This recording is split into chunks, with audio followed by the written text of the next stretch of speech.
Olá, pessoal. Estamos iniciando aqui com esse vídeo, uma série de vídeos em que vocês vão nos ver novamente juntos, depois de algum tempo, né?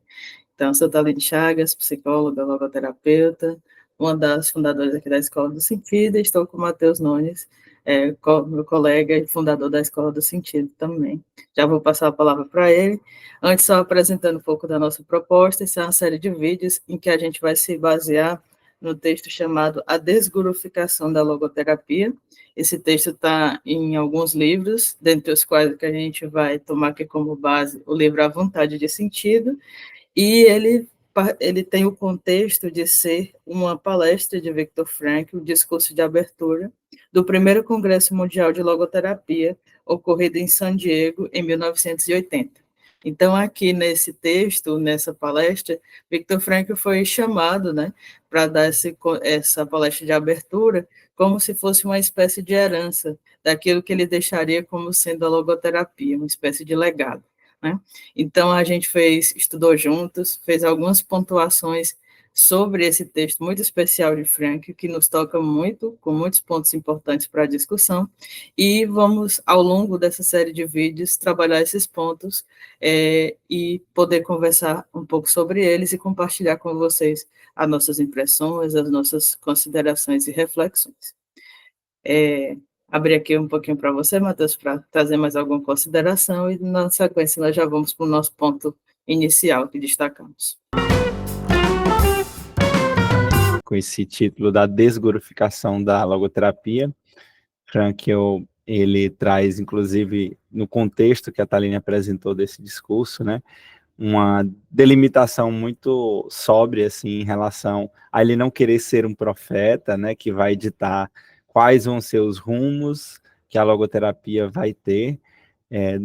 Não sei se, diante desse discurso, né, do convite que lhe foi feito, se esperavam isso dele, né, já que ele já estava de idade avançada, que já estava se encaminhando aí para a sua finitude, né, mas ele coloca que, na verdade, esse futuro, né, que se esperava dele dizer, depende não dele, mas de todos e cada logoterapeuta, né, cada um de nós que estamos continuando, de certa forma, esse legado com suas contribuições singulares, né?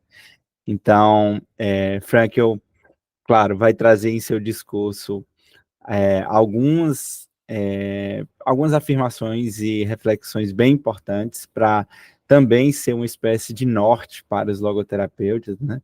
De qual é a base, qual é o caminho para sermos logoterapeutas, né? Mas entendendo também que não cabe a ele dar todos os caminhos, todas as direções e encerrar a logoterapia na sua própria existência, no que ele construiu somente, né? Então, acredito que esse capítulo fica como uma recomendação também de leitura, né?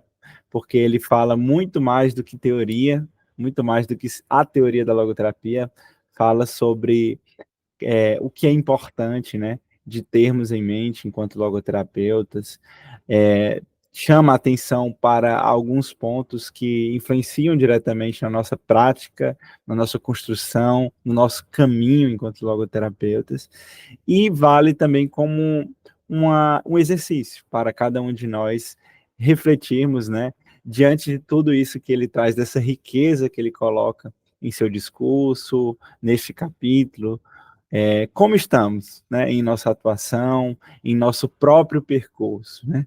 E aí eu acho que isso vira uma deixa muito boa para a gente começar a falar do primeiro ponto, e eu vou deixar aí você apresentar para as pessoas. Logo no começo dessa palestra, Viktor Frankl nos traz uma frase que motivou a gente pensar em compartilhar algo com vocês, né? Ele diz assim: eu não tenho o menor interesse em formar robôs, nem em gerar papagaios que só repetem a voz do mestre. Mas eu desejo sim que no futuro a mensagem da logoterapia seja levada adiante por espíritos independentes e criativos. Então, essa frase muito nos toca, né, Matheus? É uma frase que ela, de alguma forma, nos atravessa e nos encontra em diferentes momentos das nossas leituras com relação à logoterapia e à obra de Viktor Frankl, e eu queria te ouvir um pouquinho a respeito, que contribuições ela, vamos dizer assim, suscita para você. Ela traz muitas reflexões, né, para a gente estar pensando juntos, refletindo sobre a nossa vida, a nossa prática, inclusive começando pela prática clínica em logoterapia, ela tem tudo a ver com essa metodologia que a logoterapia se utiliza, né? Essa vivência relacional e essa proposição clínica que não se refere a uma proposição diretiva, né? No sentido de ser um guru, né? De ser uma espécie de se colocar no lugar de especialista, de suposto saber, né, de saber e orientar o que é certo, ou qual a interpretação, o caminho, o sentido da vida das pessoas, né? Mas muito mais de capacitar, acompanhar, favorecer, auxiliar, né, esse outro dentro desse processo para que ele tenha condições de desenvolver a sua própria autonomia, o seu próprio senso de responsabilidade, né, ligado aos seus próprios valores, à sua própria existência em particular, né? Então, é muito feliz essa fala do Frankl, quando ele coloca que ele não tem interesse de criar, né, robôs ou papagaios que apenas reproduzem, repetem friamente, de forma despersonalizada, de forma totalitária, né, digamos assim, dentro do que o Frankl fala sobre totalitarismo, de fazer o que os outros fazem, ou fazer o que os outros mandam, né, ou conformista, né, no sentido de fazer o que todos estão fazendo. Não, nós ser logoterapeutas dentro dessa fala que estamos refletindo, né, tem muito mais a ver com o desenvolvimento de um ser consciente, um ser responsável, de uma criatividade, e essa criatividade diz respeito a algo que é uma singularidade, é algo que é irrepetível em cada existência, em cada relação, em cada processo, e diante disso, né, temos a compreensão que a nossa própria contribuição, ela vai para além só de uma teoria, né? Ela perpassa a nossa existência, os nossos valores, o nosso caminho, a nossa história particular, né? Porque, obviamente, quando a gente olha para a biografia de Viktor Frankl, a gente vê coisas muito particulares da sua vida pessoal também, né? Que perpassam e se entrelaçam com a teoria, com a logoterapia, quando se fala da psicologia das autoras, e se vê que Viktor Frankl vivenciava isso, né? Com os seus hobbies, né? Tendo pilotado, sendo alpinista, a questão do humor também, sempre presente em sua vida pessoal, a gente vê as expressões artísticas, a caricatura, o contato, a contemplação de Frankl por o teatro, né, enfim, coisas desse tipo, e isso também pode ser uma reflexão para a nossa própria vida, né, o que nos torna um ser tão singular no nosso próprio caminho existencial. Se eu fosse falar ou pensar sobre mim mesmo, né, o que eu destacaria? O que as pessoas veriam com facilidade, é, veriam autenticidade ao ser manifestado por mim dentro desse percurso, né? E isso não perpassa só uma vivência a nível pessoal, né? Mas a minha vivência como um todo, né? No que se refere ao profissional, ao pessoal e outras áreas também que se possa estar manifestando e vivenciando. Então, ser logoterapeutas, e isso é uma frase que se fala muito dentro dos contextos e onde os logoterapeutas estão inseridos, é muito mais do que somente falar sobre a logoterapia ou aplicar a logoterapia. Diz respeito a uma exigência do viver, do manifestar a logoterapia com a nossa própria vida, né? Sendo de uma forma muito particular, mas que ao mesmo tempo não fere e não fere aquilo que é a base, que é o que precisa ser coerente para ser logoterapia, né? Mas, ao mesmo tempo, que essa logovivência, como se fala bastante, né? Essa vivência desses conceitos, dessa visão de homem, dessa visão de mundo, essa coerência tem que ser para além do discurso, tem que ser para além somente de uma aplicação técnica fria e calculista, né?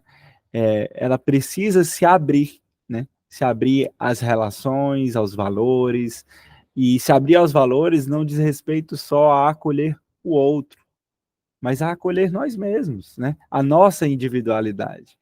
Então, o Franco, ele nos convoca e nos alerta sobre a importância de sermos humanos, tendo em vista que a logoterapia, ela é, dentre as abordagens, talvez, uma, ou dentro da minha opinião tendenciosa enquanto logoterapeuta, a que mais se preocupa com a humanização desse processo clínico, das contribuições em diversas áreas que a logoterapia possa estar presente, né? Ela se preocupa de maneira muito séria, desde do que motiva ela a se estruturar enquanto teoria. Ela se preocupa com a humanização. E para humanizarmos esse processo, precisamos dar abertura não só ao outro, mas a nós mesmos, entendendo que nós não nos propomos a contribuir com a logoterapia, a sermos neutros, a nos omitirmos, a nos anularmos dentro desse propósito. Claro, não nos colocamos de qualquer forma, sem nenhuma metodologia, mas entendemos que a aplicação da logoterapia, a contribuição que esta pode dar em diversas áreas, perpassa por uma abertura também a manifestar aquilo que é singular em cada um, em cada logoterapeuta, em cada pessoa que antes de ser um logoterapeuta é uma pessoa, né, única, singular dentro desse processo. Inclusive, quando você estava falando, eu estava revisitando aqui rapidinho o que o Franco coloca, e é exatamente esse ponto que você traz, assim, que muitas vezes, quando a gente vai falar em atuação com a logoterapia, sobretudo com relação à clínica, se fala em evocar o ser responsável da pessoa que nós estamos atendendo. E Viktor Frankl começa essa palestra, né, nos convidando a pensar, como você trouxe, que não é simplesmente evocar o ser responsável de que eu estou atendendo, é entender que, primeiramente, o primeiro ser responsável convocado é o nosso. E aí ele vai trazer essas questões, né? Acho legal que ele traz essa imagem do robô e do papagaio, né? O papagaio que só repete aquilo que está sendo ensinado, e o robô que faz as coisas de uma forma mecanizada. E dois símbolos muito fortes de duas coisas, vamos dizer assim, que o Frank gostaria de superar e que pretende fazer uma outra proposta, né? Então, ao invés da repetição pura e simples, talvez, como você colocou, superando essa noção de que ser logoterapeuta é conhecer todos os livros do Frank, saber as citações, saber articular as ideias do Frank, como você foi colocando na sua fala, não se trata apenas disso, o Frank nos convida a ir além a essa repetição e nos convida a ampliar as discussões fundamentado na visão de homem e da visão de mundo que ele nos legou, digamos assim, né? Então, eu acho que, combatendo a repetição um pouco que o papagaio representa, ele esperava, né, já nessa palestra, demonstrar que nós somos convocados, dentro dos nossos responsáveis, a ampliar essas discussões, a olhar com um olhar mais abrangente, a não ficar restrito às quatro paredes, assim, da obra dele, né? A obra dele tem uma outra função, que a gente vai falar um pouquinho mais na frente, na discussão daqui dessa sequência de vídeos, né? Ela tem uma função importantíssima, mas não é essa, de ser a logoterapia pronta e acabada. E quanto à imagem dos robôs, né, essa ideia de superar a mecanização, igual você foi apontando, né? O Frank ele vai buscar rehumanizar o processo. Então, toda essa tratar o ser humano, não só o paciente, mas também o terapeuta, como esse ser que realiza procedimentos e tenta realizá-los da forma mais eficiente possível, mais eficaz possível o tempo todo, não seria suficiente, né? Até por isso que você falou, porque não seria humano. Então, acho que também dentro desse ser responsável, ao que o Frank convoca, os logoterapeutas, as pessoas que se propõem a um caminho com a logoterapia, como você falou, né, de logovivência, de uma experiência existencial a partir das, da logoterapia, de sua visão de homem e de mundo, tem um quê, né, criativo, improvisativo, que vai para além das mecanizações, que vai para além do fazer aplicando em menos tempo, com mais eficácia. Tem a ver, às vezes, com, a partir do que está sendo dado, do que está sendo fundamentado, criar coisas novas e por caminhos até então desconhecidos, inventivos, que nos permite exatamente experimentar essa humanidade e dar ao mundo algo, né, alguma contribuição a partir dessa experiência humana a que nós somos chamados a trazer, né? Quando você traz essa reflexão, né, Thaline, de que o primeiro a ser convocado a esse lugar de responsabilidade é o próprio logoterapeuta, né? E muitas vezes nós, terapeutas, diante do cliente, nos deparamos com algo que traz a nós também uma certa insegurança, não sabemos o que será desvelado ali, se conseguiremos de início a auxiliar da melhor forma aquele processo, e querendo ou não, às vezes, diante dessa incerteza, desse não controle diante das situações, nós queremos nos apegar a caminhos, a direcionamentos bem delimitados, né? E eu acho que o desafio do logoterapeuta perpassa muito por isso, né? Por se desarmar diante dessas situações para poder conseguir acolher de fato o que é isso que ele fala sobre espíritos inventivos, criativos, independentes, né? Que se desgarram, né? Somente desse discurso apapagaiado, né? De ficar repetindo o que se escuta. E às vezes a gente entra até numa lógica de convencimento, né? De querer pregar para o outro uma ideia que faz sentido a mim, que é coerente ao que eu penso que é verdadeiro, porque eu gosto da logoterapia, porque eu me identifico com essa visão de mundo ou de homem, né? E não é por esses caminhos que a relação, né, ela vai proporcionar os efeitos que deveriam, né? Então, é muito muito para além dessa visão só de reprodução, como o papagaio, né? De reproduzir, de repetir, e também muito para além de algo que pode ser como um robô programado de forma anterior à relação, ao processo, à experiência, né? E somente vivenciar de qualquer forma aquilo, repetindo ou reproduzindo, né, aquilo que foi programado. Não, existe algo de criativo que é importante de ser priorizado de certa forma, exercitado, de irmos nos abrindo, né, para poder vivenciar de fato o que Franca nos coloca nesse discurso sobre o logoterapeuta, o que é importante para o logoterapeuta.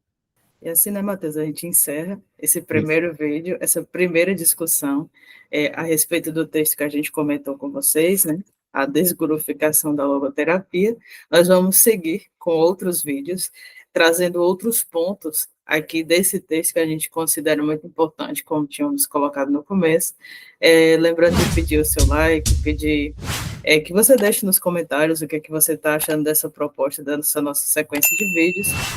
Lembra de também de se inscrever aqui no canal da Escola do Sentido e ativar o sininho das notificações, né, para que você possa acompanhar essa série de vídeos em que nós teremos, eu e o Matheus, né, conversando especificamente sobre pontos que a gente considera bastante necessários desse texto legado, né, de Viktor Frankl.